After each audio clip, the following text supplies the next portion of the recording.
नमस्कार। कार्यक्रम सीधा कुरा जनतासँगै हेर्नको निमित्त न्यूज 24 टेलिभिजन हेरेर बस्नुभएका सम्पूर्ण दर्शक महानुभावहरूलाई स्वागत छ। म वीरेन्द्र जैरू। कुनै पनि कालखण्डमा भएका भ्रष्टाचारका घटनाको छानबिन गर्ने बुदा नै हटाएर शासन गरिरहनु भएका प्रधानमन्त्रीलाई अरूले भनिदिनु परेको छ भ्रष्टाचार त छानबिनको विषय हो नि। 17 शताब्दीमा फ्रान्सका राजा लुई 14औंले जीवनमा 2 पटक मात्रै नुहाए, त्यो पनि अरूको करकाप र बाध्यतामा परेर। 21औं शताब्दीमा नेपालमा एक प्रधानमन्त्री हुनुहुन्छ जो जीवनमा सुशासनको कुरा सुन्नै चाहनुहुन्न। भ्रष्टाचारका घटनाको छानबिनमा पनि जीवनमा पहिलो पटक तयार हुनुभएको थियो, त्यो पनि अरूको करकाप र बाध्यतामा परेर। नुहाउन नमान्ने राजा लुई 14औं र भ्रष्टाचारका मामिलामा छानबिन भन्ने शब्दसँगै नफरत बोकेर बस्नुभएका प्रधानमन्त्री पुष्पकमल दाहाल प्रचण्ड बीच कुनै पनि प्रकारको साइनो छैन, केही शैली मात्रै मिल्दाजुल्दा देखिएका हुन्। प्रधानमन्त्रीलाई सम्झाउँदा गरेपछि उहाँले पहिलो पटक सरकारका साझा न्यूनतम कार्यक्रममा कुनै पनि कालखण्डमा भएका भ्रष्टाचारका घटनाको छानबिन गर्न तयार हुनुभएको थियो। दोस्रो पटक अर्को न्यूनतम कार्यक्रम ल्याउँदा प्रधानमन्त्री फेरि आफ्नो मुख्य क्यारेक्टरमा आउनुभयो। न्यूनतम कार्यक्रममा भ्रष्टाचारका कुरै पर्न दिनु भएन। यस्तो विशेषता भएका प्रधानमन्त्रीलाई दबाब दिन, सुधार गर्न, थप बिग्रिन नदिन, अवस्थाले दलहरूबीच सहकार्य मागेको छ आदि बहाना बनाएर रासोपा सरकारमा जाने प्रयत्नमा छ। महान जनयुद्ध सञ्चालन गर्ने अध्यक्ष कमरेडसँग रासोपाको महान यो अभिलाषा पूरा होस्, शुभकामना छ। तर अहिले चौतर्फी दबावपछि प्रधानमन्त्री पुराना भ्रष्टाचारका फाइल खोल्न र सबै कालखण्डका भ्रष्टाचारको घटनाको छानबिन गर्न आयोग बनाउने कुरा चाहिँ गरिरहनु भएको छ है। काम कहिले गर्नुहुन्छ त्यो भने थाहा छैन। हिजो प्रधानमन्त्रीले पूर्व राजा ज्ञानेन्द्र शाहलाई लक्षित गरेर भन्नुभयो इतिहासका कुडा कर्कटमा मिल्काइएका सामन्तका छाउराहरू पूर्वबाट उदाउन खोज्दैछन्। उहाँले फेरि केपी ओलीलाई लक्षित गरेर भन्नुभयो जो आफै भ्रष्टाचारी छ उनै भ्रष्टाचार विरोधी कुरा गर्छ।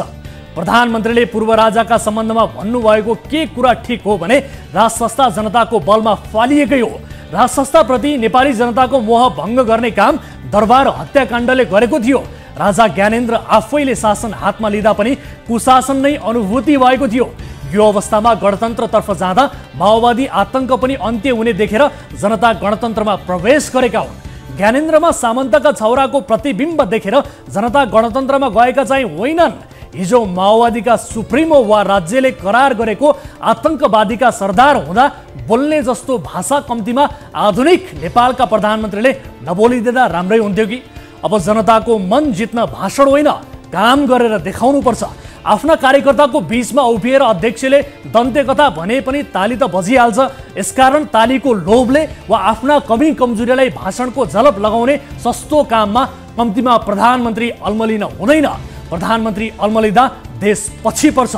अब चर्चा गरौँ लालू प्रसाद यादवको। माफ गर्नुहोला, लालूलाई आदर्श मान्ने लालूकै जस्तो केही सौख भएका उपेन्द्र यादवको। नेपालले संविधान जारी गर्दा भारतले नाकाबन्दी लगायो। उपेन्द्र यादव सहितका केही नेता बिहार पुगेर लालू प्रसाद यादव समक्ष बिन्ती बिसाउन पुगे। त्यो बेलाको एउटा तस्बिरले मधेसको मात्र होइन नेपाली नेताहरूकै स्वाभिमान गिराएको अनुभूति गरियो। 12-2बाट चुनाव जितेपछि हात्तीको सवारी चलेको छ। 200 किलोको माला चाँदीको सिरपेस लगाएर नेता यादव जश्न मनाइरहेका छन्। ब्याक पेपर दिएर पास भए चाहिँ यादव पास भएका छन्। तर उत्सव हेर्दा यस्तो लाग्छ उनी उपनिर्वाचन जितेको होइन, अमेरिकाको राष्ट्रपतिमा सोझै नियुक्त भएका हुन्। यस्तै लाग्छ। चाँदीको सिरपेस लगाउने यो कायदा चाहिँ उपेन्द्रले आफ्ना आदर्श लालू प्रसाद यादवबाट सिके जस्तो लाग्छ। किनभने लालू पनि चाँदीको सिरपेस लगाएर उत्सव मनाउँथे। प्रधानमन्त्री दाहालले सिरपेस लगाउने राजा ज्ञानेन्द्रलाई सामन्तका छाउरा भन्नुभएको छ। चाँदीको सिरपेस लगाएर राजा हुने चाहना पाल्नेहरूलाई चाहिँ के भन्ने होला त। एकपटक फेल भएर दोस्रो पटकमा पास हुँदा पनि यो स्तरको फुर्ती छ भने गोर्खामा बाबुरामले चाहिँ 46,000 मतदातामा 43,000 एक्लैले ल्याएर चुनाव जितेको भए यादवले केसम्म गर्दैन थियो होला त। दरबार सङ्ग्रहालयमा पुगेर नेपाल ट्रस्टका कर्मचारीहरूलाई भन्थ्यो होला, छोड कर्मचारी साथीहरू, राजाको यो श्रीपेच अब तिमीहरूको दाइले लगाउँछ। दर्शकहरू, देशमा एउटा राजा गए तर राजा हुने चाहना मानिसहरूमा गएन। सिनेमामै भए पनि अभिनेताहरू राजाको रूपमा देखिन चाहन्छन्। नेताहरू यसै गरी देखा परिरहेका छन्। राजाको विरोध गर्नुको अन्तर्य त राजा हुने लालसा नै हो। राजाको प्रसङ्ग आएपछि एटमदेखि युनिभर्ससम्मका ज्ञाता केपी ओलीको चर्चा नगरिरहन सकिएला त।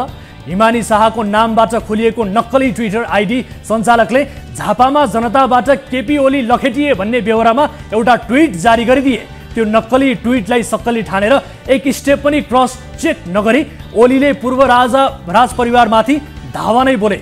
अध्यक्ष ओलीले भने ज्ञानेन्द्र शाह उसका परिवार उनकी बुहारी जान्ने भएर जनताले ढुङ्गा हानेदेखि हिसाब किताब सुरु गर्न नपरोस्, छोरी बुहारी अघि सारेर फुरफुर नगर, म चेतावनी दिन्छु। अध्यक्ष ओलीको कुरा अलिकति यो सुनिया।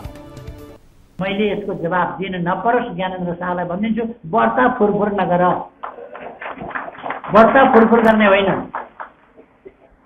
हामीले धेरै हिसाब किताब नगरेर छोडेका छौँ। अध्यक्षज्यू यसरी आवेशमा नआउनुहोस्, भन्नका लागि बोल्नका लागि सरकारको गति र मतिलाई प्रतिपक्षको नाताले सही ट्र्याकमा ल्याउनका लागि तपाईबाट बोलिनुपर्ने कुराहरूको सूची सुनाउने हो भने यो कार्यक्रम निकै लामो हुन जान्छ। इमानी शाहले कतै भाषण नै गरेर पनि तपाईको आलोचना गरिन् भने पनि तपाईँ उत्तेजनामा आउन जरुरी छैन, किनभने इमानी एक नागरिक हुन्। तपाईँ प्रमुख प्रतिपक्षी दलको नेता हो। जनताले आशा भरोसा गरेर भोट तपाईलाई दिएका छन्, इमानीलाई होइन। यसकारण इमानीले चाहिन् भने तपाईको आलोचना गर्ने उनलाई पुरापुर हक छ। उनले गरेको आलोचनालाई शान्तपूर्वक सहेर उचित लागे आफ्नो तर्फबाट सफाई दिने छुट तपाईलाई छ, तर जनताले टिप्पणी गरे भन्दैमा उनीहरूमाथि जाइ लाग्ने छुट तपाईलाई छैन। आउनुहोस् सुरु गरौँ जनताको चासो गुनासो र प्रश्न सहितको विशेष कार्यक्रम सीधा कुरा जनतासँग।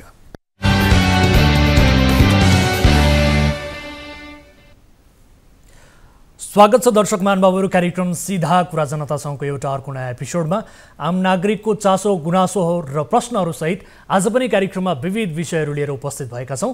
आजको कार्यक्रममा नेपाली क्रिकेटले हासिल गरेको उपलब्धि बारेको विशेष रिपोर्ट प्रस्तुत गर्दैछौँ। नेपाल एसिया कपमा छनौट भएको प्रसङ्ग छ। यसबारे हामी नेपाली क्रिकेट टिमका म्यानेजर विनोद दाससँग प्रत्यक्ष रूपमा कुराकानी पनि गर्नेछौँ कि यो जितले नेपाली क्रिकेट टिममा कस्तो अर्थ राख्दछ। यस्तै राष्ट्रपति रामचन्द्र पौडेलले भारतमा गरेको उपचार खर्च आफै बेहोर्ने चाहना व्यक्त गरेको भन्दै सचिवालयले विज्ञप्ति जारी गरेको छ। खासमा यो राष्ट्रपतिबाट उत्कट भएको चाहना हो कि स्वयंले खर्च बेहोर्नै पर्ने बाध्यात्मक परिस्थिति हो? ऐनले के भन्छ र राष्ट्रपतिको उपचार गर्न भारत लैजाँदा के कुरा मिसिङ भएको छ? आजको कार्यक्रममा यो देखाउँदैछौँ। यस्तै लक्ष्मी कोइरी बारेको एक फलोअप रिपोर्ट पनि आजको कार्यक्रममा समावेश गर्दैछौँ र वैदेशिक रोजगारीको ठगी प्रकरणमा एक कलाकार नै जोडिएको विषय पनि आजको कार्यक्रममा देखाउँदैछौँ। समयले साथ दिए तपाईँ दर्शक महानुभावहरूसँगको प्रत्यक्ष कुराकानीमा जोडिनेछौँ।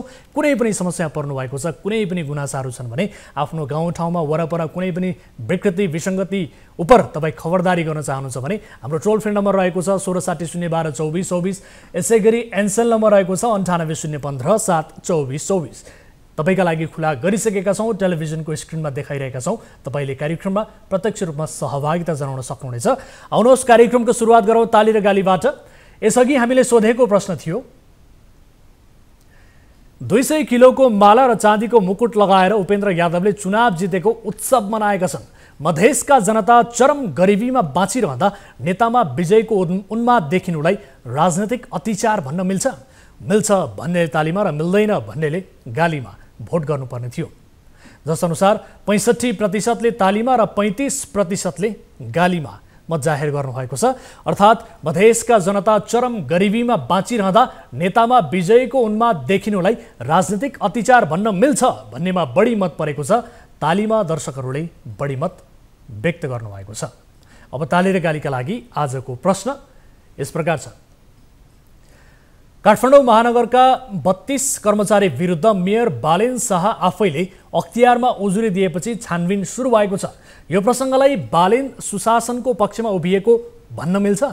मिल्छ भन्नेले तालीमा र मिल्दैन भन्नेले गालीमा भोट गर्नुहोला। हाम्रो पात्रोको एप्लिकेसनमा गएर ताली र गालीका लागि भोट गर्न सक्नुहुनेछ र भोटिङ सुरु हुन्छ। अब आजको पहिलो विषय, बधाई छ नेपाली क्रिकेट टिम। दर्शकहरू, नेपाली क्रिकेट टिम एसिया कपमा छनौट भएको छ। हालसम्म खेलाडीलाई नगद बाँड्ने घोषणा भइसकेको चाहिँ छैन। खेलाडीले कुनै अन्तर्राष्ट्रिय जस पाउन साथ सरकारलाई नगद बाँड्ने घोषणा गर्न हतार हुन्छ। खेल र खेलाडीका लागि गरिनुपर्ने महत्त्वपूर्ण काम र पहलमा राजनीतिक नेतृत्व अक्सर बेखबर हुन्छ। खेलकुद मन्त्रालयमा नेताहरूको त कुनै रुचि नै हुँदैन। सोझो र कनिष्ठ नेतालाई युवा तथा खेलकुद मन्त्रालय भिडाइन्छ। संयोगले यो मन्त्रालय अहिले कसैले लिएका छैनन्। प्रधानमन्त्री आफै खेलकुद मन्त्रीको भूमिकामा छन्। एउटा व्यवस्थित रङ्गशाला समेत नभएको मुलुकले 2014मै T20 वर्ल्ड कप खेलिसकेको थियो। अहिले फेरि एसिया कपमा छनौट भएको छ। यो छनौटले पाकिस्तान र भारतीय टोलीसँग नेपाली टोलीले प्रतिस्पर्धा गर्ने सम्भावनाको ढोका खुला गरेको छ। सम्भावना किन पनि भन्दैछु भने भारत र पाकिस्तानले खेलमा राजनीति मिसाइदिए भने एसिया कप भाँडिन पनि सक्छ।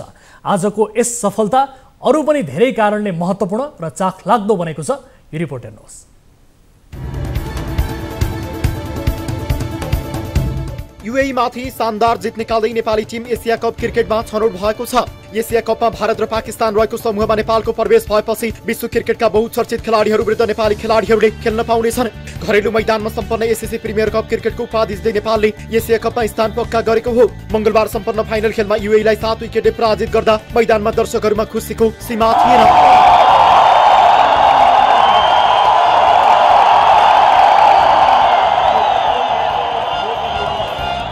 सोमबार निर्धारित खेल वर्षाका कारण बीचमै रोकियो। पानीमा भिज्दै र छाता ओढेर दर्शकले खेल हुने प्रतीक्षा गरे पनि अन्तिम समयसम्म पानी रोकिएर खेल स्थगित भयो। छाताले छपक्कै छोपिएको त्रिवी मैदानको दृश्य विश्वभरि छायो। पानी पर्ने र खेल अवरुद्ध हुन सक्ने चिन्ता खेलाडी र समर्थकमा थियो। मंगलबार पनि छाता बोकेर खेलको मजा लिन हजारौं दर्शकहरू बिहानै मैदान पुगिसकेका थिए। पुनः सुरु भएको खेलमा ललित राजवंशीले सफलता दिलाउँदै नेपाली युएईलाई 118 रनमा अल आउट गर्यो। ब्याटिङमा आएको नेपालको सुरुवात राम्रो हुन सकेन। 22 रन जोड्दा नेपालले कप्तान रोहित पौडेल सहित ओपनर द्वय आरिफ शेख र कुशल भुर्तेलाई सस्तैमा गुमाएपछि मैदानमा तनावको माहौल बन्यो। त्यसपछि ब्याटिङमा आएका गुलसन झा र भीम सार्कीले 96 रनको उत्कृष्ट साझेदारी गर्दै नेपाललाई जित दिलाए। झाले 84 बलमा 67 रन बनाउँदा सार्कीले 72 बलमा 36 रन बनाए र नेपाललाई एसिया कपमा पुर्याए। जितपछि खेलाडीहरूमा पनि उत्साहको माहौल छाइरह्यो। एकदम राम्रो अपर्च्युनिटी हो, किनभने राम्रो टिमहरूसँग खेल्यो भने सबैले हेर्छन् हैन। इन्डिया पाकिस्तानसँग गेम खेल्यो भने सबै पुरै वर्ल्डले हेर्छ। सो त्यहाँ गएर पर्फर्म गर्यो भने कम्पिट गर्यो भने सबैले वर्ल्डले चिन्छ र अपर्च्युनिटी सबै इन्डिभिजुअलको लागि कि त्यहाँ गएर पर्फर्म गर्ने र सबै फ्रेन्चाइजहरू लिगहरू भयो जति पनि भयो त्यहाँ पनि सबैले चान्स पाउँछ राम्रो गर्यो भने त्यहाँ। त्यही हो थट प्रोसेस। मैले आफैले 2014मा नेपालले वर्ल्ड कप खेलेर आफै इन्स्पायर भएर म क्रिकेट खेल्न थालेको थिएँ। तर भनौँ न अब यो एउटा बिग मुभमेन्ट हुनेवाला छ। त्यो मुभमेन्टले गर्दा हामी इन्स्पायर भयौँ। अब हामी अब भनौँ न अब सकेसम्म आफ्नो डेफिनेटली हामी आफ्नो राम्रो दिन चाहन्छौँ, जसले गर्दा चाहिँ आउने समयमा जति पनि युवा पिँढीहरू हुन्छ अथवा आउने जति पनि मोर एन्ड मोर जेनेरेसन हुन्छ दे विल रिमेम्बर कि हामीले यस्तोसम्म कुराहरू गरेर भनौँ न त्यो नेपालले चाहिँ एसिया कप खेल्न पुगेको थियो र अब सपना चाहिँ एसिया कप मात्रै होइन कि कन्टिन्युसली एसिया कप र वर्ल्ड कपहरू खेल्ने। भारत र पाकिस्तानको खिच्चातानीले फेरि एसिया कप गुमाउने खतरामा नेपाल। एसिया कप पाकिस्तानमा हुने तय छ। 6 टिम सहभागी हुने उक्त प्रतियोगितामा 13वटा खेल हुनेछन्। प्रतियोगिता सेप्टेम्बर 2 देखि 17 सम्म चल्नेछ। 2वटा समूहमा 3-3वटा राष्ट्र छन्। भारत र पाकिस्तानको समूहमा नेपाल पुगेको छ। एसएससीको यही तालिका अनुसार खेल भएमा नेपालले आफ्नो पहिलो खेल भारतसँग भदौ 20 गते खेल्नेछ। दोस्रो खेलमा नेपालले भदौ 23 गते पाकिस्तानको सामना गर्नेछ। खेल दिउँसो 2:15 बजेदेखि सुरु हुनेछन्। विश्वकपको उपाधि जितिसकेका भारत र पाकिस्तानसँग सिनियर टिमले आजसम्म खेल्ने मौका पाएको छैन। सन् 2014 को T20 विश्वकप पछिको विश्वस्तरीय क्रिकेट खेल्ने नेपालले सुनौलो मौका पाएको छ। नेपाल पहिलो पटक एसिया कप खेल्न लागेको भए पनि छनौट भएको भने यो दोस्रो पटक हो। यसअघि सन् 2002 मा नेपाल एसिया कपमा छनौट भएको थियो। तर त्यति बेला भारत र पाकिस्तान बीचको विवादका कारण नेपालले एसिया कप गुमाउनु परेको थियो। अहिले फेरि त्यस्तै अवस्था दोहोरिने हो कि भन्ने चिन्ता बढेको छ। यस वर्ष पनि पाकिस्तान र भारतको राजनीतिक खिचातानीका कारण प्रतियोगिता हुने नहुने अन्यल छ। एसिया कपको आयोजना पाकिस्तानले गर्ने तय भइसकेको अवस्थामा भारतले एसिया कप खेल्न आफ्नो टिमलाई पाकिस्तान नपठाउने भन्दै आएको छ। यता पाकिस्तान भने जसरी पनि आफ्नो देशमा एसिया कप आयोजना गर्ने अडानमा छ। एसिया कपको यो विवादले एसएससीको बैठकमा प्रवेश पाएपछि पाकिस्तानले हाइब्रिड मोडल प्रस्ताव गर्यो, जसमा भारतको खेल पाकिस्तान बाहिर हुने र अन्य देशको खेल भने पाकिस्तानमै हुने प्रस्ताव थियो। तर यो प्रस्तावलाई भारतीय क्रिकेट कन्ट्रोल बोर्डले अस्वीकार गर्दै आएको छ। यी दुई देशको लफडाले एसिया कप र एसियन क्रिकेटको संरचना नै ध्वस्त हुने देखिएको छ। यही वर्षको अक्टोबरमा भारतमा एक दिवसीय विश्वकप क्रिकेट हुँदैछ। भारतले पाकिस्तानमा एसिया कप नखेले आफूहरूले पनि भारतमा विश्वकप नखेल्ने यसअघि नै पाकिस्तानले भनिसकेको छ। चुनाव नजिकै गर्दा भारतीय प्रधानमन्त्री नरेन्द्र मोदीले खेलमा राजनीति मिसाएको समाचारहरू पनि सार्वजनिक भइरहेका छन्। एसएससी र बीसीसीआईका अध्यक्ष छन् जय शाह। एसएससीको औचित्य सङ्कटमा जान नदिन उनको भूमिका महत्त्वपूर्ण हुनेछ। दर्शकहरू, यो जितले कस्तो अर्थ राख्छ र एसिया कपमा पाएको प्रवेशले नेपाली क्रिकेट टिममा कस्तो किसिमको अर्थ राख्छ, यसै विषयमा थप कुराकानी गर्नका लागि हामीसँग टेलिफोन सम्पर्कमा जोडिनु भएको छ नेपाली क्रिकेट टिमका म्यानेजर विनोद दास। विनोद सर, यहाँलाई स्वागत छ कार्यक्रम सीधा कुरा जनतासँगमा। धन्यवाद हजुर। अब नेपाली क्रिकेट टिमले छलाङ मारेको अवस्था छ। विश्वकप क्रिकेट छनौटमा पुगेको केही महिनामै नेपालले एसिया कपका लागि पनि टिकट काटेको अवस्था छ र खास गरी यो एसिया कपको प्रवेशले नेपाली क्रिकेट टिममा कस्तो किसिमको अर्थ राख्छ, यहीबाट सुरु गरेँ मैले। यो क्वालिफिकेसनले हामीलाई इन्डिया पाकिस्तान जस्तो टिमहरूसँग खेल्ने एउटा अपर्च्युनिटी जुराएको छ होइन। सो अभियसली एउटा ठुलो बुस्ट हो नेपाल क्रिकेटको लागि, एउटा ठुलो अचिभमेन्ट हो र यसलाई चाहिँ अब क्रिकेटलाई चाहिँ नेपालमा कमर्सियलाइज गर्नलाई चाहिँ ठुलो ठुलो टेवा पुग्छ भन्ने चाहिँ हाम्रो बुझाइ हो। हजुर, जस्तो अब फाइनल खेलको अलिकति कुरा गरौँ न। खास गरी फाइनल खेलका दौरान युए र नेपालका खेलाडीहरू बिचमा केही भनामन जस्तो दृश्य पनि देखिन्थ्यो र पानी परेकै अवस्थामा पनि हातमा छाता बोकेर दर्शकहरू मैदान पुगे। परिणाम आउन 2 दिन पनि लाग्यो। अब समग्रमा नेपालले सुरुवात राम्रो नगरे पनि एक किसिमको एउटा शानदार फिनिसिङ भने गर्यो भनेर भन्न मिल्ने अवस्था छ। फाइनल खेललाई तपाईँले कसरी विश्लेषण गर्नुहुन्छ? फाइनल खेलमा right from the start Nepal टपमै थियो होइन। हिजोको दिन सकिँदाखेरि नेपालले 9 विकेट लिइसकेका थियो 27 ओभरको खेल सकिँदाखेरि नै होइन। थ्रु आउट द फाइनल्स नेपालले, फाइनल मात्रै होइन यो टुर्नामेन्टभरि नै अपार्ट फ्रम एउटा कतारको गेमलाई यदि हामीले हेर्ने हो भने त्यसमा पनि जितको अन्तर सम्भवतः 60-70 रनभन्दा माथि थियो होइन। सो ओभरअल यो टुर्नामेन्टभरि नै नेपाल कुनै पनि म्याचमा चाहिँ प्रतिद्वन्दीसँग तल परेको अवस्था चाहिँ थिएन। हो युएलाई चाहिँ हाम्रो बलियो प्रतिद्वन्दीको रूपमा हेर्छौँ, तर जुन हिसाबले हिजोको दिनमा टस जितेदेखि नै नेपालले आफ्नो प्रभुत्व कायम राखेको थियो गेममा, इट सोज कि हामीले जति पनि एफर्ट्सहरू हालिराखेको छौँ, यो टिमले जति पनि एफर्ट्सहरू हालिराखेको छ प्रिपरेसनमा, प्लानिङमा, त्यसको एक्जिक्युसनमा, त्यसले चाहिँ पे अफ गरिराखेको छ।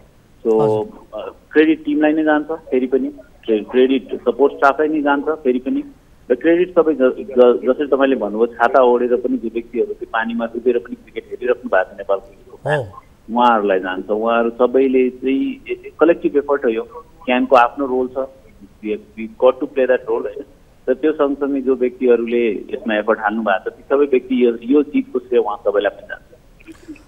हजुर, अब जस्तो नेपालले पनि पछिल्लो समय उत्कृष्ट प्रदर्शन गर्दै आएको कुरा यहाँले जोड्नुभयो। अब हामीसँग क्रिकेटका पावर हाउस राष्ट्रसँग खेल्ने अवसर र चुनौती दुवै छ। के विराट कोहली अथवा पाकिस्तानका बाबर आजम जस्ता खेलाडीसँग खेल्न हाम्रा खेलाडी तयार छन् कि छैनन्? खास गरी हाम्रा खेलाडीहरूले सुधार गर्नुपर्ने पक्ष के छ? बलिङमा, फिल्डिङमा, त्यसै गरी ब्याटिङमा देखिएको कमजोरी के छ? ओभरअल तपाईँले यो टुर्नामेन्टबाट सुधार गर्नुपर्ने पक्ष चाहिँ के पाउनुभयो, खास गरी हामीले पावर हाउस राष्ट्रसँग खेल्नका लागि तयार हुनका लागि?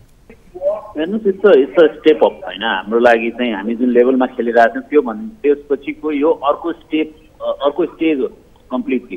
जसरी कोही एकजना बच्चाले एसई पास गरेर कलेज जान्छ, त्यसै गरी हाम्रो लागि पनि यो एउटा स्टेप अप हो। हामी पनि अब ठुलो लिगमा हामीले पनि पदार्पण गर्दैछौँ अब। हो हामीलाई सुधार गर्ने पक्ष तिनै पक्ष हो, ब्याटिङ, बलिङ, फिल्डिङ, र त्यो सँगसँगै हामीले हाम्रो मेन्टल अप्रोच जुन अहिलेसम्म हामीले बेटर गर्दै गएका छौँ त्यसलाई पनि अझै अपग्रेड गर्नु आवश्यक छ। अब आउँदो दिनमा चाहिँ हाम्रो प्लान चाहिँ जतिसक्दो बढी क्रिकेट म्याच खेलाउने म्याचको एक्सपोजरको कुराहरू जुन छ त्यसमा हामी फोकस छौँ। अब पनि नेपालले वर्ल्ड कप क्वालिफायरको लागि जिम्बावे जानुपर्ने छ, त्योभन्दा पहिले हामी ट्राई गर्दैछौँ साउथ अफ्रिका जानलाई। सो यो सबै फिक्चरहरूले बिस्तारै बिस्तारै नेपाल क्रिकेटलाई प्लेयरहरूलाई चाहिँ इक्विप चाहिँ गर्छ कि त्यो च्यालेन्जलाई फेस अफ गर्न सक्नलाई। हेर्नुहोस्, क्रिकेट हो, if you are able to handle pressure most of the times you'll emerge winner. So यसमा चाहिँ पर्टिकुलर टिमसँग भन्दा पनि यदि हामीले हाम्रो स्किल सेटलाई अपग्रेड गर्न सक्यौँ भने, थोरै मात्रै पर्सेन्टेजमा पनि आफूलाई स्किल लेभलमा चाहिँ अपग्रेड गर्न सक्यौँ भने you will be able to put up a strong fight त्यो टिमहरूको अगेन्स्टमा पनि। एन्ड एज आई सेड यो अपर्च्युनिटी हो, हामीले वर्ल्ड स्टेजमा हाम्रो ट्यालेन्ट सोकेस गर्ने एउटा अपर्च्युनिटी हो। सो आइएम श्योर प्लेयर्सले चाहिँ त्यतिकै मेहनत गरिराख्नु भएको छ त्यो स्टेजलाई युज गर्न। हजुर, जस्तो अब भारत र पाकिस्तान बीचको टकराव एउटा खिचातानीले गर्दाखेरि एसिया कप फेरि पनि स्थगित हुने भन्ने किसिमको संशय पनि एकातिर छ। अब एसिया कपको बारेमा एससिसीको आधिकारिक धारणा केही आएको छ कि छैन, यसबारे केही इन्फर्मेसन छ तपाईँहरूसँग? छैन हजुर, हामीलाई चाहिँ केही पनि आधिकारिक रूपमा अहिलेसम्म आइसकेको छैन। वी अल नो कि सिचुएसन इन्डिया पाकिस्तानको सिचुएसनले गर्दाखेरि के हुन्छ कसो हुन्छ भन्ने कुराको अलिअलि होला होइन, अलिकति अन्यल होला। तर हामी क्लियर छौँ, हाम्रो लागि एसिया कप हुँदैछ र हामी त्यसमा पदार्पण गर्नलाई रेडी छौँ। हामीले त्यसको लागि तयारीमा जुटिसकेको छौँ। हाम्रो लागि चाहिँ एसिया कप हुन्छ भन्ने बाहेकको हामीले दोस्रो थर्ड दिमागमा लिएर आएकै छौँ। हजुर, जस्तो अब मिडियामा आए अनुसार भारत र पाकिस्तान बीच राजनैतिक कारणले गर्दाखेरि हुने नहुने भन्ने किसिमको संशय पनि छ। अब बेला बखत यो राजनैतिक कारणले पनि इन्टरनेसनल लेभलमा पनि भनौँ न एक हिसाबले यो क्रिकेटमा चाहिँ असर गर्दो रहेछ भन्ने कुराको एउटा उदाहरण पनि हो यो। त्यसो हुन्छ तपाईहरुको अनुभवले के भन्छ? राजनीतिले अन्तर्राष्ट्रिय स्तरमा पनि क्रिकेटमा त्यो प्रभाव पारिरहेको त्यस्तो केही छ? तपाईको खेलमा राजनीति मिसिने अनि भनौं न राजनीतिमा खेल मिसिने यस्तो खालको परिदृश्य तपाईहरुले अनुभूति गर्नु भएको छ कहिले? एन्सर गर्ने चाहिँ त्यो सायद म सम्बन्धित होइन हैन, तर मेरो विचारमा चाहिँ क्रिकेट हो, इट हैज टु बी हाम्रो लागि चाहिँ यो क्रिकेट हाम्रो लागि एउटा अपर्च्युनिटी हो। तर अरू कुराहरूलाई चाहिँ हामीले त्यो हाम्रो कन्सिडर गर्ने कुरा पनि होइन, हामीले त्यसमाथि टाउको दुखाइराख्ने कुरा पनि भएन। हामीलाई चाहिँ के लाग्छ भने एसिया कप हुन्छ र हामी खेल्छौँ, अब चाहे जुनसुकै ठाउँमा होस् जुनसुकै मोडालिटीमा होस् होइन, हामी चाहिँ अब at the end of the day it's not our decision कि कहिले हुन्छ, कहाँ हुन्छ, कोसँग हुन्छ भन्ने कुराहरूको डिसिजन एसियन क्रिकेट काउन्सिलको हो। So we respect that, but we would love Asia cup to happen. हामीलाई चाहिँ त्यो अपर्च्युनिटी इन्डिया पाकिस्तान जस्तो टोलीसँग खेल्न पाउने अपर्च्युनिटी कति हामी जस्तो प्लेयर हामी जस्तो देशको प्लेयरहरूको लागि once in a lifetime opportunity हो, and we want to experience that. हामीले त्यसलाई चाहिँ रेगुलर फिक्चरको रूपमा आफूलाई चाहिँ स्थापित गर्न चाहन्छौँ।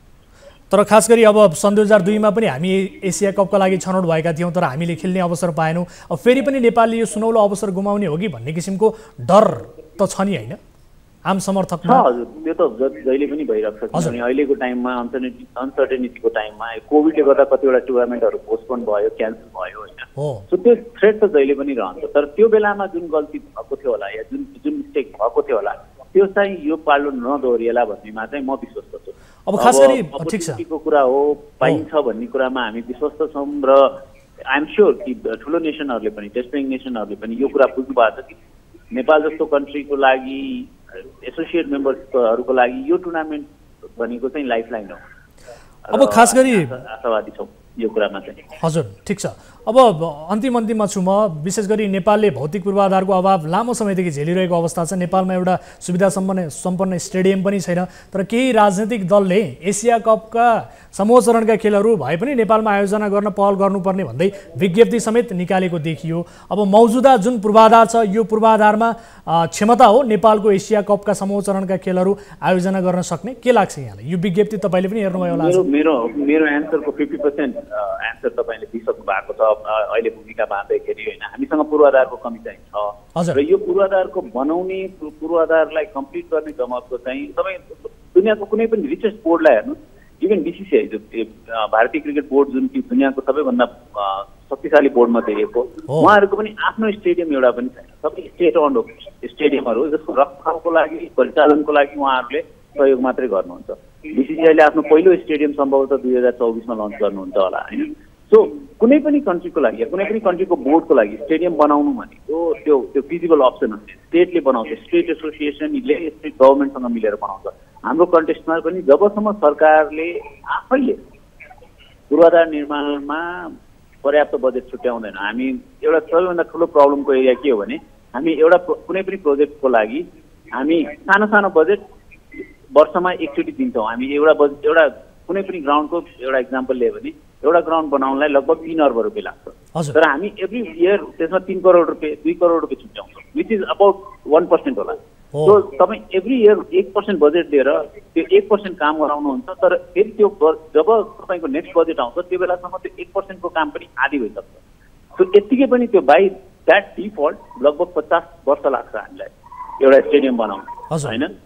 सो जबसम्म सरकारले एकैचोटि कुनै परियोजना लिएर आएर एकैचोटि ल हामीलाई 7 वटा प्रदेशमा एटलिस्ट 3 वटा स्टेडियम चाहिँ बनाउनु छ भन्ने हिसाबले लाग्दैन, मलाई लाग्दैन कि त्यो लेभलको इन्फ्रास्ट्रक्चर एकैचोटि रेडी हुन्छ। नट ओन्ली अबाउट क्रिकेट, चाहे फुटबल होस् क्रिकेट होस् या अरू पनि भनेको अहिलेको जुन यो मौजुदा पूर्वाधार छ यसमा हामी गर्न सक्ने क्षमतामा छैनौँ, यही बुझ्ने हो छोटोमा? तपाईँको प्रश्न चाहिँ बुझेन हजुर, फेरि एकचोटि जस्तो जुन अहिलेको मौजुदा पूर्वाधार छ यसमा हामी एसिया कपका कुनै पनि खेलहरू आयोजना गर्न हाम्रो क्षमताको कुरा होइन भन्ने समग्रमा तपाईँको बुझाइ यही हो? क्षमताको कुरै नभएको चाहिँ होइन, तर फेरि त्यो मेकसिफ्ट अरेन्जमेन्ट हुन्छ र त्यो मेकसिफ्ट अरेन्जमेन्ट गरेर हामी कहिलेसम्म काम चलाउने प्रब्लम चाहिँ त्यो होइन। अहिले त गर्नलाई त हामीले अहिले पनि गऱ्यौँ होइन, तर को कामले कहिलेसम्म चल्ने? जबसम्म यदि आज पनि हामीले देख्यौँ नि हाम्रो सरकारले कतिजना मन्त्रीज्यूहरू पनि त्यहीँ उपस्थित हुनुहुन्थ्यो, सबैको चासोको विषय बनेको छ। So why not take this opportunity to build something? यो जब यति सबैको हाम्रो इन्ट्रेस्टको कुरा हो भने हामीले त्यसमा इन्भेस्टमेन्ट किन गर्न खोजिरहेको छैन? Again I will say investment हामीलाई कसैले पैसा लाएर खर्च गरिदिनु पर्ने, सहयोग गरिदिनु पर्ने होइन। हामीलाई पैसा क्रिकेटमा इन्भेस्ट गरिदिनु पर्यो ताकि त्यसको रिटर्न हामीले देशलाई दिन सकौँ, त्यति मात्रै हो। हस् विनोद सर, धेरै धेरै धन्यवाद यहाँलाई यो समय र संवादका लागि र तपाईँ मार्फत यो खुसी दिलाउने हाम्रा खेलाडीहरू, यससँग जोडिएका भनौँ न व्यवस्थापकहरू र कोच सबैलाई धेरै धेरै धन्यवाद दिन चाहन्छौँ। नेपालीको मुहारमा यो खुसी तपाईँहरूले छरिदिनु भएको छ, यसका लागि धेरै धेरै धन्यवाद र आगामी दिनहरूका लागि प्रतियोगिताका लागि तपाईँहरूलाई सफलताको शुभकामना पनि हाम्रो तर्फबाट। धन्यवाद, थ्याङ्क यू सो मच। र हामी सबैको तर्फबाट सबै फ्यानहरूलाई पनि मुरी धन्यवाद, आइदिनु भयो, सहयोग गरिदिनु भयो, सपोर्ट गरिदिनु भयो, त्यसको लागि हस् थ्याङ्क यू सो मच। दर्शक महानुभावहरू, हामीले नेपाली क्रिकेटले जुन उपलब्धि हासिल गर्यो यसैका सन्दर्भमा कुराकानी गऱ्यौँ। कार्यक्रममा पालो भएको छ ब्रेक पछाडि फेरि उपस्थित हुनेछौँ, कतै नजानु होला, यहाँहरू हेरिरहनु भएको छ कार्यक्रम सीधा कुरा जनतासँग। अहिलेलाई छोटो ब्रेक।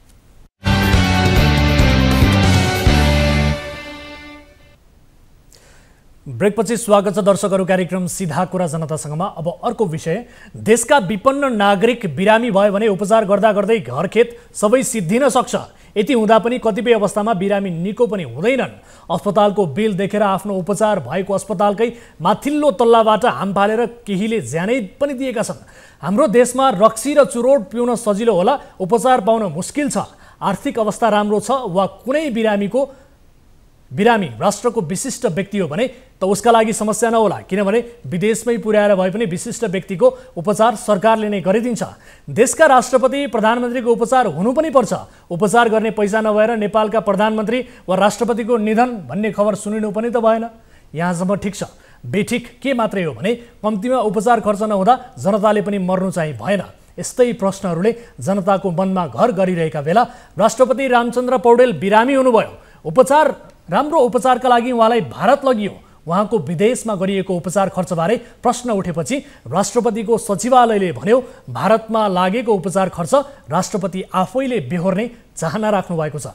राष्ट्रपतिको यो चाहना स्वाभाविक हो कि सार्वजनिक खपतका लागि मात्रै हो त? यो रिपोर्ट हेर्नुहोस्। प्रचलित ऐन तथा कार्यविधि मिचेर विशिष्ट व्यक्तिहरूले राज्य कोषबाट मनलाग्ने उपचार खर्च लिन नहुने आवाज चर्को हुँदै गएपछि राष्ट्रपति रामचन्द्र पौडेलले 10 दिनसम्म भारतमा उपचार गर्दा लागेको खर्च आफैले बेहोर्ने इच्छा प्रकट गरेका छन्। छातीको संक्रमण विरुद्धको एन्टिबायोटिकले राम्रो काम नगरेपछि धेरै विशेषण अस्पतालका विज्ञ चिकित्सकहरूले राष्ट्रपतिलाई थप उपचारको लागि भारत जान सल्लाह दिएका थिए। सोही बमोजिम उनलाई भारत पुर्याइएको थियो। आइतबार नेपाली कांग्रेसका महामन्त्री गगन थापाले विधि मिचेर विशिष्ट व्यक्तिहरूले उपचारका नाममा राज्य कोषको दुरुपयोग गर्न नहुने विचार राखेका थिए। यो गणतन्त्र हो, त्यसैले राष्ट्रपति बिरामी हुँदै गर्दा पनि उपचारको खर्च राष्ट्रपतिले आफ्नो खल्तीबाट बेहोर्नुपर्छ। म बेहोर्छु भनेर मैले उदाहरण दिएको, म बेहोर्छु भनेर हाम्रो राष्ट्रपति बाहिर आइदिनुहोस् त, त्यसले राष्ट्रपतिको सम्मान कहाँ पुर्याउँछ? महामन्त्री थापाको जस्तै आवाज जनस्तरबाट पनि उठिरहेको थियो। तर कांग्रेसकै विरासतबाट राष्ट्रपति भएका पौडेलले पार्टीका महामन्त्रीको अभिव्यक्ति लगत्तै खर्च बेहोर्ने इच्छा प्रकट गरे। राष्ट्रपति पौडेलका प्रेस संयोजक खिला कार्कीले मंगलबार जारी गरेको यो विज्ञप्ति हेर्नुहोस्। उपचार खर्च आफै बेहोर्ने राष्ट्रपतिको चाहना कि बाध्यता?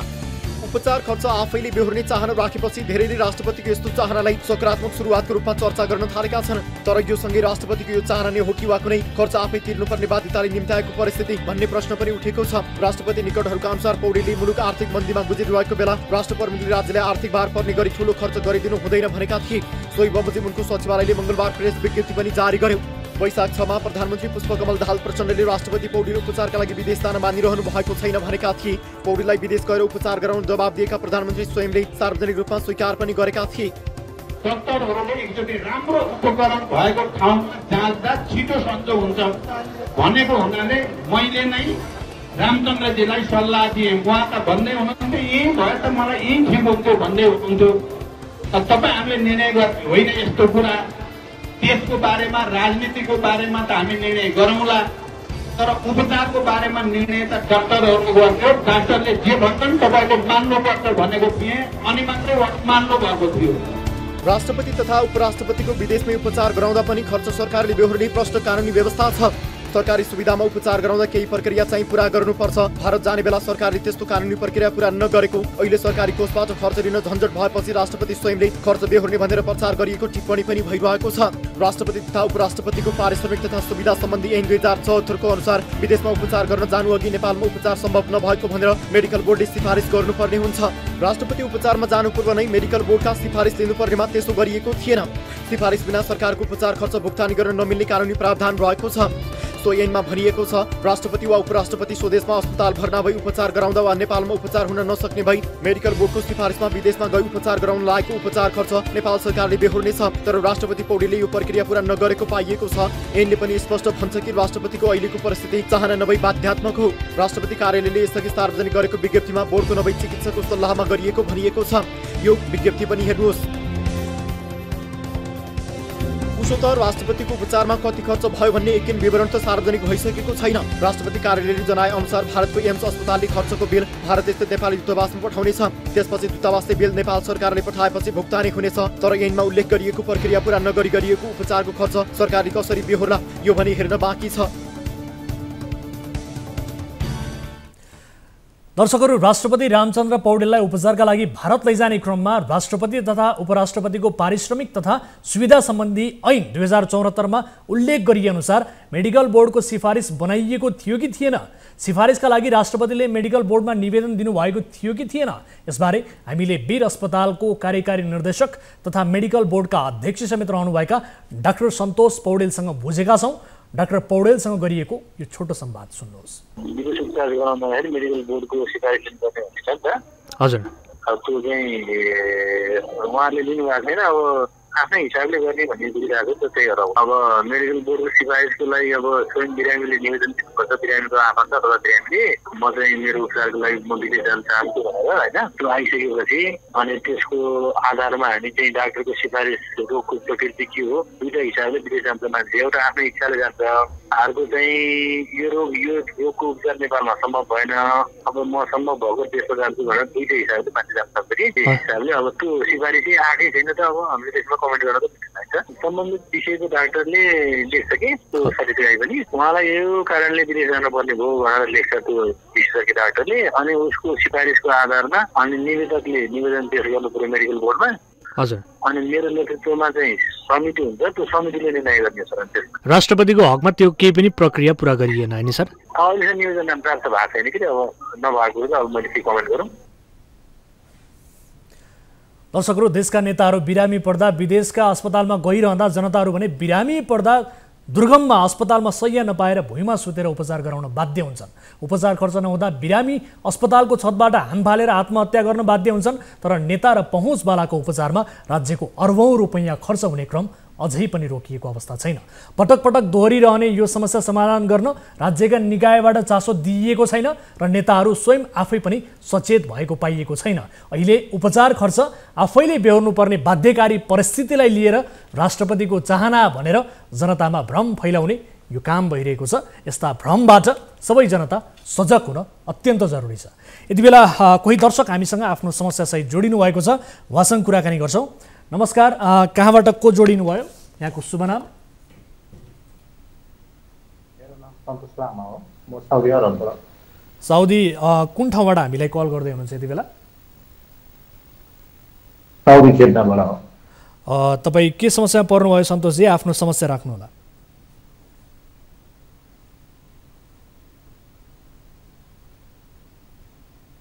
मेरो समस्या चाहिँ के हो भन्दाखेरि अब पहिला म 1 महिना छुट्टीमा गएको थिएँ, यहीँबाट छुट्टी लिएर गएँ। अब मेरो बिरामी परेको कारणले गर्दाखेरि अनि त्यसपछि 1 महिना छुट्टी म फर्केर आएँ।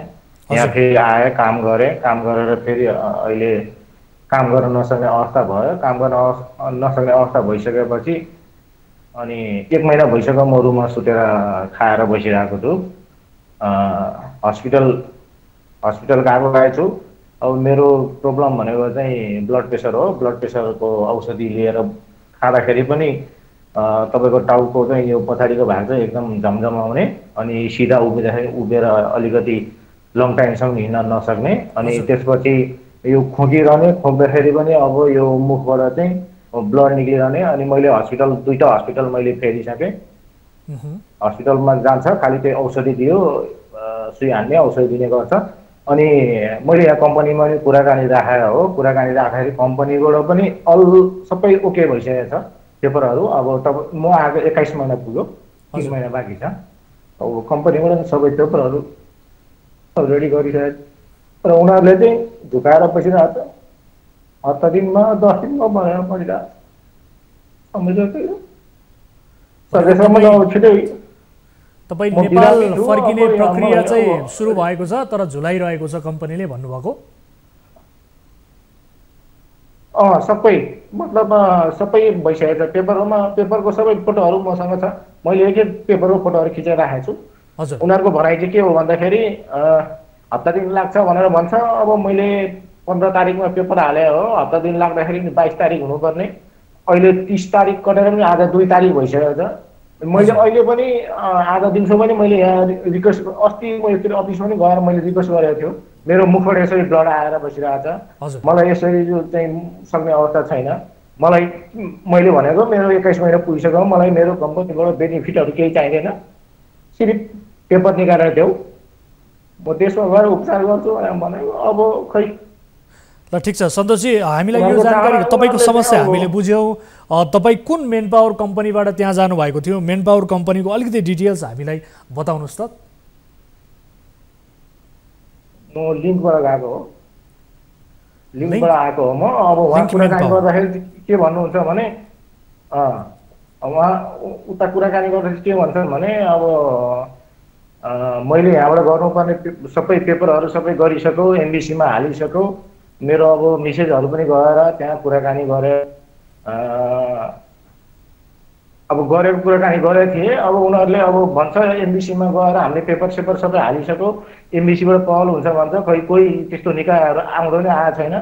अब मैले नै मेरो प्राइभेट, अब म बिरामी छु भनिसकेपछि मैले 1 महिना काम गरेको सेलरी म आफैले लुकाएर राखेर त्यही सेलरीबाट चाहिँ अब यहाँ मलाई हस्पिटल जानको लागि ट्रान्सपोर्टेसन गाडी पनि दिइरहेको छैन। म ट्याक्सीमा एक्लै जान पनि सकिँदैन, म एकजना साथी लिएर जान्छु। ठिक छ, अब तपाईँ स्वास्थ्य लाभ भएपछि त्यहाँ काम गर्न सक्ने फेरि पनि अवस्था हो कि होइन सन्तोषजी?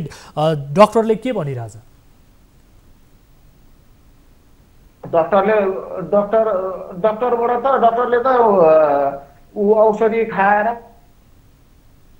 काममा जा भनेर भनिरहेछ। तर जुन यहाँको जुन हाम्रो कम्पनीले चाहिँ उसलाई पठाइदिन्छु भनेर सबै पेपरहरू सबै ओके भइसकेको छ।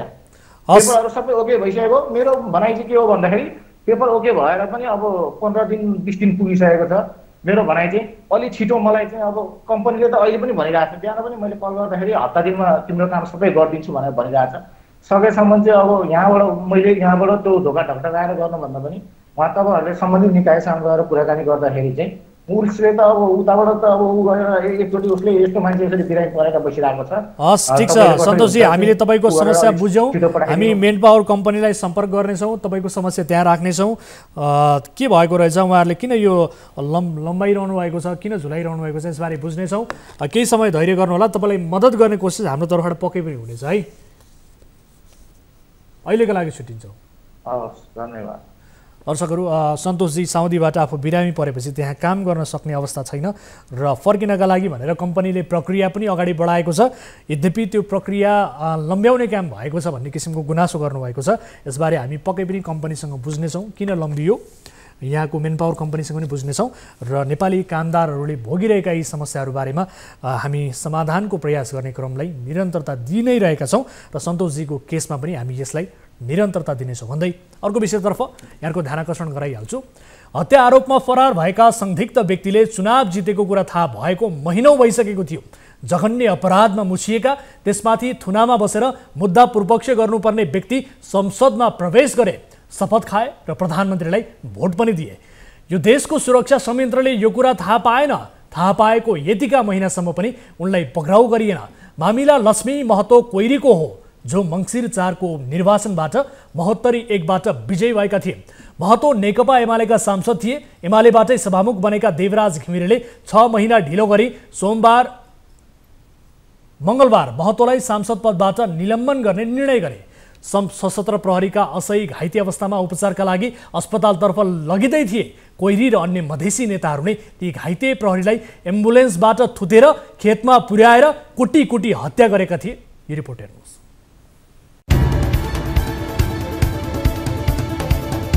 सशस्त्र प्रहरीका असही थमन विक हत्यामा आरोपी फरार सांसद लक्ष्मी महतो कोइरी निलम्बनमा परेका छन्। महोत्तरी 1 बाट निर्वाचित भएका नेकपा एमालेका सांसद कोइरीलाई सभामुख देवराज घिमिरेले सोमबार निलम्बन गर्ने निर्णय गरेका हुन्। संघीय संसदका महासचिव डाक्टर भरतराज गौतमद्वारा जारी सूचनामा प्रतिनिधि सभा नियमावली 2079 को नियम 248 को उपनियम 3 बमोजिम सांसद कोइरीलाई निलम्बन गरिएको उल्लेख छ। सांसद कोइरी विरुद्ध उच्च अदालत जनकपुरबाट मुलुकी फौजदारी कार्यविधि संहिता 2076 को दफा 67 बमोजिम थुनामी राख्न आदेश भएकोमा उनी फरार थिए। कानुनको नजरमा फरार भए पनि नेकपा एमाले उनलाई मंसिर 4 को चुनावमा टिकट दिएको थियो। महोत्तरी 1 बाट उनी निर्वाचित पनि भए। शपथ खान र प्रधानमन्त्रीलाई विश्वासको मत दिन समेत सांसद कोइरी प्रतिनिधि सभा पुगेपछि सांसदहरूले महतोलाई पक्राउ नगरिएको बारे सरकारसँग जवाफ मागेका थिए। प्रहरी प्रधान कार्यालयले समेत सांसद कोइरी फरार अभियुक्त नै भएको पत्र पठाएकोले नियमअनुसार निलम्बन गरिएको संघीय संसदको सूचनामा उल्लेख छ। गएको पुस 26 मा पहिलो पटक प्रधानमन्त्री पुष्पकमल दाहाल प्रचण्डले विश्वासको मत दिँदा सांसद कोइरी विश्वासको मत दिन संसद पुगेका थिए। कोइरीका सम्बन्धमा कांग्रेसका सांसदहरूले प्रश्न उठाएपछि त्यो बेलाका गृहमन्त्री रवि लामिछानेले पुस 27 मा अभियुक्तलाई पक्राउ गर्न प्रहरीलाई निर्देशन दिएका थिए। केही दिनसम्म पनि कोइरी पक्राउ नपरेपछि गृह मन्त्रालयले प्रहरीप्रति असन्तुष्टि जनाएको थियो। 77 साल मंसिर 19 मा उच्च अदालत जनकपुरले सांसद महतोलाई समेत थुनामी राखेर मुद्दा प्रपक्ष गर्न आदेश जारी गरेको थियो। त्यसयता महतो पक्राउ परेनन्, उल्टो उनी राजनीतिमा बढी सक्रिय भए। वारेस मार्फत प्रतिनिधि सभा सदस्यका रूपमा आफ्नो उम्मेदवारी दर्ता गराए र महोत्तरी 1 बाट विजयी पनि भए। फरार सांसद कोइरी पुस 7 मा पनि सांसदका रूपमा शपथ दिन संसद भवन प्रवेश गरेका थिए। असही थमन विकको हत्यामा 28 व्यक्ति मुछिएका छन्। तीमध्ये केही थुनामै छन् भने केहीलाई अदालतले साधारण तारिखमा छाडेको छ। सांसद महतोलाई चाहिँ जिल्ला अदालत महोत्तरीले 1 लाख धरोटीमा छोडेको थियो। त्यो आदेश उल्ट्याउँदै उच्च अदालत जनकपुरले थुनामी राखेर अनुसन्धान गर्न आदेश दिएको थियो। विक हत्यामा मुछिएका केहीलाई जिल्ला अदालत महोत्तरीले पूर्वपक्षका लागि कारागार पठाएको थियो। अभिराम शर्मा, रामशंकर मिश्र, सुरेश पाण्डे, लक्ष्मी महतो लगायत जिल्लामा मुद्दा विचाराधीन भएकै अवस्थामा राजनीतिमा सक्रिय भए। यही बीच अभिराम शर्मा मध्य प्रदेशको अघिल्लो कार्यकालमा सांसद तथा सामाजिक विकास राज्यमन्त्री बने। रामशंकर मिश्र जलेश्वर नगरपालिकाको मेयर बने। सुरेश पाण्डे राष्ट्रिय जनता पार्टी नेपालको महासचिव भए। कौशल कुमार यादव पनि मध्य प्रदेशका सांसद बने। दर्शकहरू, लक्ष्मी महतो कोइरीबारेको फलोअप रिपोर्ट हामीले प्रस्तुत गर्यौं। अब अर्को विषयतर्फ यहाँको ध्यानाकर्षण गराइहाल्छु। रमेश बानिया सिनेमाका नायिकाहरूसँग म्युजिक भिडियोमा देखिन्थे। रंगीन दुनियाँमा छिटपुट काम गरेपछि सोझा सिधा मानिसहरूलाई रंगीन सपना बाँड्न पनि सायद उनले सिके। मेडिटेरियन समुद्रमा रहेको टापु देश माल्टा लैजाने र त्यहाँ पानी जहाजमा काम लगाइदिने भनेर यी रमेश बानिया नामका मोडलले जनै 10 लाख रुपैयाँ असुली गर्थे, तर पैसा बुझाउनेहरूलाई दुबई पुर्याएर अल्पत्र पार्थे। उनीबाट ठगिएकाहरू अहिले हाम्रो कार्यालयमा आएर आफ्नो पीडा सुनाएका छन्। म्युजिक भिडियोमा नाच्ने पेसा देखाउने रमेश बानियाको विवाद के हो त? यस्तै क्यानाडाको अर्को ठगी प्रकरण पनि हामीसँग रिपोर्टमा समेटिएको छ। यो रिपोर्ट हेर्नुहोला।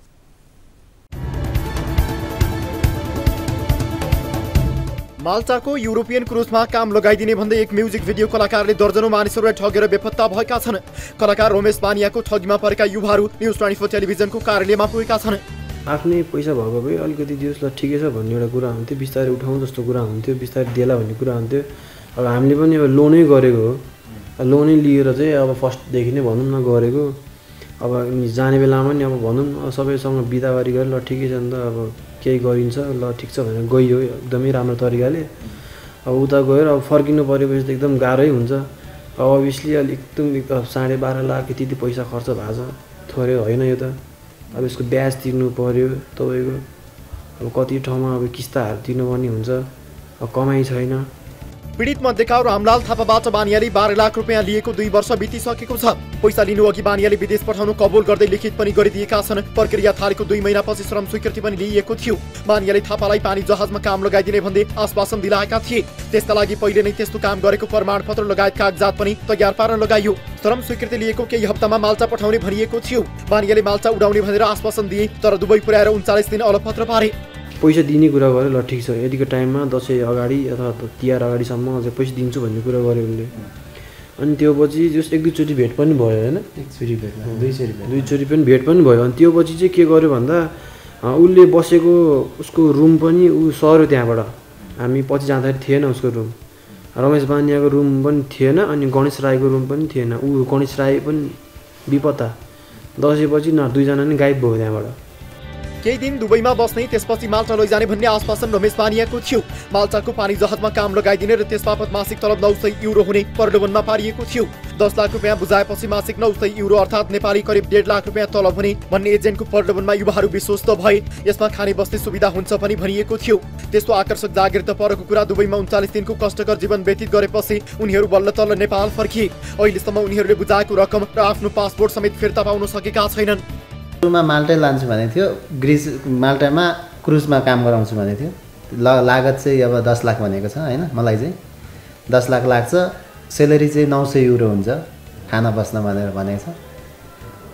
अनि त्यसपछि लास्टमा गएर सबै कागजपत्र निस्किसकेपछि अन्तिममा टिकटको पैसा पनि हाल्नुपर्छ भने टिकटको पैसा पनि हाल्यो हैन।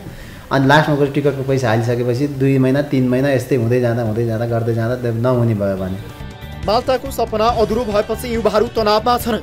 अहिले एकातिर विदेशको सपना चकनाचुर भएको छ भने अर्कोतिर ऋणको ब्याज दिन प्रतिदिन बढी भएको छ। यसबीचमा बारम्बार पैसा फिर्ता दिने झुटो आश्वासन एजेन्टले दिए भए पैसा फिर्ता नगर्ने र यही पैसामा अन्य युरोपेली देशहरू पठाइदिने आश्वासन पनि दिएका थिए। तर 2 वर्ष बितिसक्यो, अहिले एजेन्ट सम्पर्क विहीन छन्। समस्या त धेरै थियो नि। पासपोर्टहरू केही थिएन, भोलि गएर त्यहाँ समातिन्छ कि भन्ने डर थियो। त्यहाँ भोलि समातेर जेल परेन भन्ने एउटा गाह्रो थियो। त्यसमा हामीले धेरै दुःख भयो त्यहाँनिर। जस रुममै बसिरह्यो, बाहिर निस्किएन त्यति धेरै। अनि बिहान बेलुका खाना दिन्थ्यो, त्यो खानामा पनि एकदम कन्जुस गरेर खानु पर्थ्यो। एजेन्ट विरुद्ध वैदेशिक रोजगार विभागबाट पक्राउ पूर्ति पनि जारी भएको छ, तर उनी पक्राउ परेका छैनन्। खोटाङ घर भएका रमेश बानिया र गणेश राईले युवाहरूबाट विदेश पठाइदिने भन्दै पैसा असुलेका थिए। केही म्युजिक भिडियोमा काम गरेका रमेश आफूलाई कलाकारको रूपमा समेत चिनाउने गर्छन्। पीडितहरूका अनुसार उनले यस सुन साथी नामक नेपाली चलचित्रमा समेत लगानी गरेका छन्। पीडितले उपलब्ध गराएको नम्बरमा हामीले उनलाई सम्पर्क गर्ने प्रयास गरेका थियौँ, तर उनको मोबाइलको स्विच अफ गरेको पाइयो। क्यानाडा पठाइदिन्छु भन्दै अर्को ठगी। वैदेशिक रोजगारका लागि क्यानाडा पठाइदिने भनेर ठगीमा परेका अर्को एक समूह हाम्रो कार्यालयमा पुगेको छ। उनीहरूलाई दुबईबाट क्यानाडा पठाइदिन्छु भनिएको थियो। दुबईमा 5 महिना अलपत्र परेका युवा नेपाल फर्किएका छन्।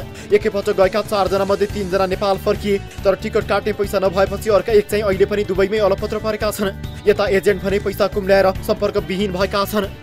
दाइको भिसा देखाएर चाहिँ अब तिम्रो पनि चाचाडो आउँछ, तपाईँ ढुक्क हुनुहोस् भनेर मलाई चाहिँ अब दाइहरूको लागि पैसा पुगेन, पैसा दिनुहोस् भनेर चाहिँ मबाट चाहिँ 5,20,000 लिएको। तपाईँ पनि जाने तयारीमा हुनुहुन्थ्यो? जाने तयारीमा थियो, तर मेरो चाहिँ केही निकालेन, दुबईको भिसा पनि लगाइदिएन। अब हामी त फस्यो उहाँको थ्रोबाट। अब हामी जस्तै अब अरूहरू चाहिँ नफसोस् उहाँको माध्यमबाट भने, किनभने अहिले पनि अझै पनि उहाँले चाहिँ त्यस्तै काम जारी नै गरिरहेको छ भने सुन्नुमा आइरहेको छौँ होइन। हामी त फस्यो। अब हामी जस्तो अरूले पनि त्यसरी दुःख नपास् भन्ने मात्र हो हाम्रो। उनीहरू प्युठानका विक्रम बहादुर भैया मगरको सम्पर्कबाट जोडिएका थिए। दलाल विक्रम बहादुरले क्यानाडा पठाइदिने भन्दै नक्कली भिसा थमाएका थिए। क्यानाडा लैजाने भन्दै दुबईमा अलपत्र परेपछि पीडितहरू नेपाल त फर्किएका छन्, तर आफ्नो रकम फिर्ता भने पाउन सकेका छैनन्। दर्शकहरू, रमेश बानिया र विक्रम भैया मगर जस्ता दलालहरू सलबलाएका छन्। कति बेला कहाँ कसलाई ठग्ने भनेर चनाखो भएर बसेका छन्। त्यसकारण तपाईँ हामी आफै पनि यस्ता ठगहरूबाट बच्नका लागि सचेत हुनुपर्नेछ। सोही कारण पनि हामीले यो रिपोर्ट यहाँहरू समक्ष प्रस्तुत गरेका छौँ। यिनै विषयहरू प्रस्तुत गर्दा गर्दै आजलाई कार्यक्रम सीधा कुरा जनतासँगको निर्धारित समय सकिएको छ। कुनै पनि समस्या पर्नुभएको छ, कुनै पनि गुनासाहरू छन् भने तपाईँले हामीलाई हाम्रो टोल फ्री नम्बर 1660122424, यसै गरी एनसेल नम्बर रहेको छ 9815724724 र एनटिसी नम्बर रहेको छ 9745615654मा 24 घण्टा तपाईँले सम्पर्क गर्न सक्नुहुनेछ। हाम्रो 24 हेल्प डेस्क तपाईँको समस्या सुन्न र तपाईँका गुनासाहरू सुन्नका लागि तयार छ। तपाईँले आफ्ना गुनासाहरू टिपाउन पनि सक्नुहुनेछ भन्दै कार्यक्रम सीधा कुरा जनतासँगबाट म वीरेन्द्र जैरू बिदा हुन्छु। नमस्कार।